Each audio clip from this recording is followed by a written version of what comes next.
Hey everyone, today I will show you how to fix Telegram only send message to mutual contact issue. And here's how it is done. Use the spam info bot.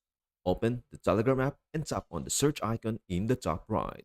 Search for spam info bot, the verified bot with a check mark. Tap on it, then hit the start button at the bottom.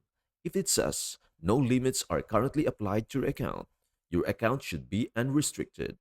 Tap I can't message non-contacts. If you still have issues, then choose no when asked about recent restrictions. This message may indicate a temporary limit that should resolve itself soon. Wait or try Telegram Premium. If there is still a restriction, you can either wait a few hours for the limit to lift automatically or upgrade to Telegram Premium for fewer restrictions. Optional. Alternative solution. Try Telegram X. Go to the Play Store and download Telegram X, an official alternative Telegram app. Log into your existing Telegram account here. It includes all the regular features and might bypass the issue. That is everything you need to know about how to fix Telegram only send message to mutual contact issue. Before we end, may I humbly ask you a favor?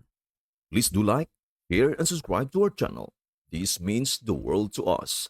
Thank you so much for watching. We hope to see you in our next video.